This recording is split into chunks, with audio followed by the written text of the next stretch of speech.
Hello friends, ಇವತ್ತು ಬಾದಾಮ್ ಪುರಿ ಹೇಗೆ ಮಾಡೋದಂತ ತೋರಿಸ್ತಾ ಇದ್ದೀನಿ. ಸಿಂಪಲ್ಲಾಗಿ ಮಾಡ್ಕೊಬೋದು, ಒಂದ್ಸಲ ಟ್ರೈ ಮಾಡಿ ಫ್ರೆಂಡ್ಸ್. ನಾನಿಲ್ಲಿ 1/4 ಕಪ್ಪಷ್ಟು ಮೈದಾ ತೊಗೊಂಡಿದ್ದೀನಿ. 1 ಸ್ಪೂನು ಇಲ್ಲ 2 ಸ್ಪೂನಷ್ಟು ಅಕ್ಕಿ ಹಿಟ್ಟು ಕ್ರಿಸ್ಪಿನೆಸ್ಗೋಸ್ಕರ, 1 ಚಿಟಿಕೆ ಉಪ್ಪು, ಕೇಸರಿ ಫುಡ್ ಕಲರು, 1 ಚಿಟಿಕೆ ಸೋಡಾ ಹಾಕ್ಕೊಂಡು ಚೆನ್ನಾಗಿ ಮಿಕ್ಸ್ ಮಾಡ್ಕೊಳ್ಳಿ. ಇದಕ್ಕೆ ಹಾಲು ಹಾಕೊಂಡು ಕಲಿಸ್ಕೊಬೇಕು. ನಾನಿಲ್ಲಿ ಸ್ವಲ್ಪ ತೆಳು ಹಾಲು ತಗೊಂಡು ಕಲಿಸ್ಕೊಳ್ತಾ ಇದ್ದೀನಿ. ಚಪಾತಿ ಹಿಟ್ಟನ್ನು ಅದಕ್ಕೆ ಕಲಿಸಿಟ್ಕೊಬೇಕು ಫ್ರೆಂಡ್ಸ್.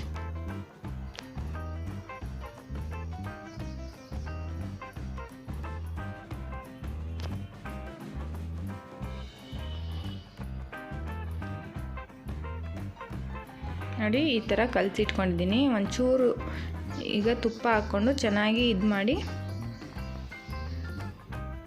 ಒಂದು ತಟ್ಟೆ ಮುಚ್ಚಿ ಇಟ್ಕೊಂಬಿಡೋಣ. ಒಂದು 10 ನಿಮಿಷ ಬಿಟ್ಟು ಚಿಕ್ಕ ಚಿಕ್ಕ ಉಂಡೆಗಳು ಮಾಡಿಕೊಂಡು ಈ ಥರ ಚಿಕ್ಕದು ಪೂರಿ ಸೈಜು ಮಾಡ್ಕೊಳ್ಳೋಣ.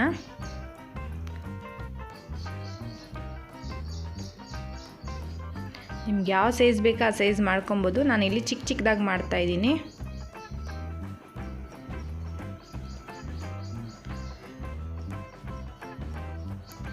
ಟ್ರಯಾಂಗಲ್ ಶೇಪಲ್ಲಿ ಫೋಲ್ಡ್ ಮಾಡ್ಕೊಳ್ಳಿ. ಕೊನೆಗಳು ಮಾತ್ರ ಪ್ರೆಸ್ ಮಾಡ್ಕೊಳ್ಳಿ, ಬಿಟ್ಕೊಬಾರ್ದು ಅಂತ. ನೋಡಿ, ನಾನೀಗ ಎಲ್ಲ ಮಾಡಿ ಇಟ್ಕೊಳ್ತೀನಿ.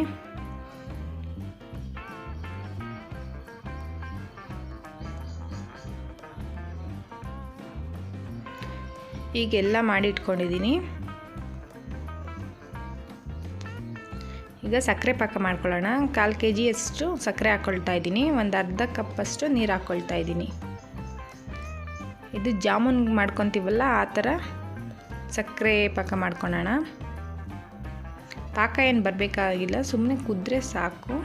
ಸಕ್ಕರೆ ಕರಗಿ ಒಂದು 2ರಿಂದ 3 ಕುದಿ ಬರ್ಸಿದ್ರೆ ಸಾಕು. ನೋಡು, ಅಂಟೋದೇನಿಲ್ಲ. ಹಾಗೆ 1-2 ಕುದಿ ಕುದಿಸ್ಕೊಳ್ಳೋಣ ಸಾಕು. ಈಗ ಏಲಕ್ಕಿ ಪೌಡ್ರ್ ಹಾಕಿ ಸೈಡ್ ಇಟ್ಕೊಂಡಿದ್ದೀನಿ. ಎಣ್ಣೆ ಬಿಸಿ ಮಾಡಿಕೊಂಡು ಈಗ ನಾವು ಮಾಡಿ ಇಟ್ಕೊಂಡಿದ್ವಲ್ಲ ಟ್ರಯಾಂಗಲ್ ಶೇಪ್ದು ಬಾದಾಮ್ ಪುರಿ, ಅದನ್ನು ಎಣ್ಣೆಲಿ ಬಿಟ್ಕೊಂಡು ಚೆನ್ನಾಗಿ ಕರ್ಕೊಳ್ಳೋಣ. ಮೀಡಿಯಮ್ ಫ್ಲೇಮಲ್ಲೇ ಬೇಯಿಸ್ಕೊಳ್ಳಿ, ಚೆನ್ನಾಗಿ ಕ್ರಿಸ್ಪಿ ಬರ್ತೈತೆ. ಮೈದಾ ಹಿಟ್ಟನ್ನು ಚೆನ್ನಾಗಿ ಬೇಯುತ್ತೆ.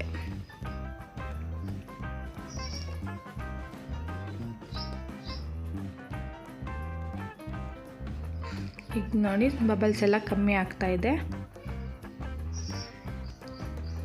ಈಗ ಇದಾಗಿದೆ, ತಕ್ಕೊಂಬಿಡೋಣ.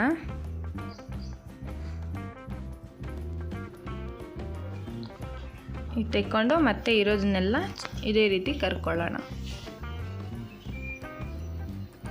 ಮೀಡಿಯಮ್ ಫ್ಲೇಮಲ್ಲೇ ಬೇಯಿಸ್ಕೋಬೇಕು ಕ್ರಿಸ್ಪಿನೆಸ್ಗೋಸ್ಕರ. ನಾವು ಹೈ ಫ್ಲೇಮ್ ಇಕ್ಬಿಟ್ರೆ ಬೇಗ ಸೀದೋಗ್ಬಿಡುತ್ತೆ. ನೋಡಿ, ಈಗ ಇದಾಗಿದೆ. ಈಗ ಇದನ್ನು ತಗೊಂಡು ಸಕ್ಕರೆ ಪಾಕದಲ್ಲಿ ಹಾಕ್ಕೊಳ್ಳೋಣ. ಸಕ್ಕರೆ ಪಾಕ ಬೆಚ್ಚಗಿರಬೇಕು, ತುಂಬ ಬಿಸಿಯಾಗಿರಬಾರ್ದು.